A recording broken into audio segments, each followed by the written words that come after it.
Hi, this is Dennis Mager, Education 639, video blog entry number 3.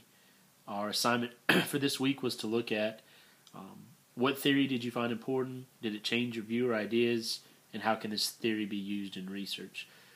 My group, what we're doing is the bring your own device movement.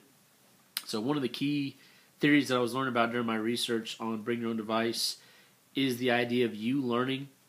This idea is presented in the book The World is Open by Curtis J. Bonk. That's the book I'm reading for the class. Simply put, you learning is using mobile and wireless technologies to learn without reflecting on it. And this is something that we do all the time. You're watching something on TV, you hear something on the radio, someone says something in the car, doesn't sound right, and then everybody says, well, let's Google that, or who was in that movie.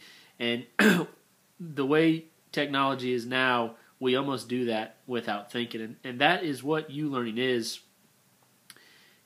when you Google on your iPhone or iPad to learn more about it, and you don't even think about it. You know, your learning is catered to you, thus you learning.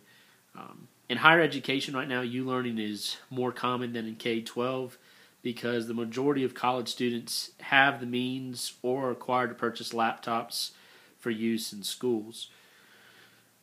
In my research on bring your own device on the K through 12 level, I find it very interesting that many of the articles and sources that I'm encountering are studies done by telecommunication companies, software, and hardware companies.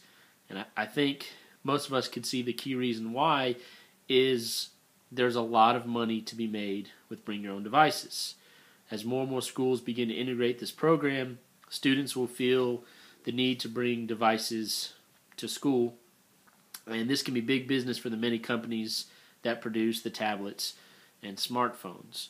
And if a school district implements bring your own devices, then Amazon with the Kindle wants to be the device kids everybody wants, and the iPad. And if you watch a commercial, they're always comparing each other, and the goal is you want your product to be the one that students want because there is big money in there. The other aspect that seems to be common among my early research is most school districts are nowhere near prepared to handle a network with so many devices connected to it. In an article by David Rath in Technology Horizons in Education Journal, he studied multiple schools and the difficulties they face in integrating bring your own devices into the schools. One of the key points that I noticed through his research with school districts is how important it was for districts to choose the right company to establish wireless networks in the school system. Another common theme is, what is your price point going to be? In order to provide for the many students that will begin to bring their own devices to school districts, you need to allocate more funds for network security and bandwidth. So as I'm doing my research, I'm seeing studies done by Hewlett-Packard, studies done by Apple, studies done by these companies that want you to either buy their hardware, their software, or some of these just different, there's tons of different companies, most of them I've never heard the names of them, that are trying to get into the schools, because providing the IT for thousands and thousands of students on a network can bring a lot of revenue to these companies. In my group, I'm focusing on what are advantages and disadvantages of the bring your own device movement. I definitely think there's tons of advantages. Some of the hardware companies like Hewlett-Packard have tons of ways they believe that their tablet, their network infrastructure can effectively be used in the classroom and in the workplace.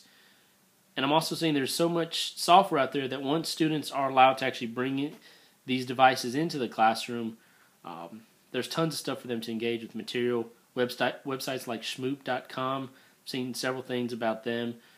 They have apps that allow students to engage with learning, and most of their apps are either state standard based, and the new move is for Common Core. So a lot of their apps that you can engage with on your own device are Common Core and Smarter Balance, which will be implemented in all schools within the next couple of years. I think with you learning and how this relates to what I've been talking about is I don't it did change my view a little bit on, how learning should take place. Right now I teach social studies. Our school does not have any bring your own devices. And a lot of what I do is memorization of facts, because on the state test they take at the end of the year, that's all it is memorization of facts. That's not really ideal learning the way I'd want to do it. If I had it my way, it'd be more engaging, where we would, read books, look at primary sources, analyze actually historically what things mean.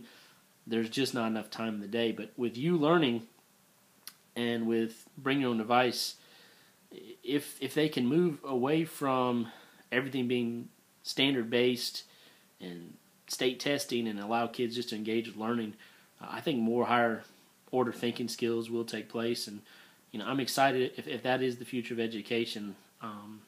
I'm looking forward to that. Just where, if I'm talking about right now, kids are learning about the Cold War, and they have a question about the Cuban Missile Crisis, they can just, if they have their own device, they can just Google it or watch a video on it or engage with that on their own. And that is how education is best. Whatever interests you, you can go further into it. So I look forward to that.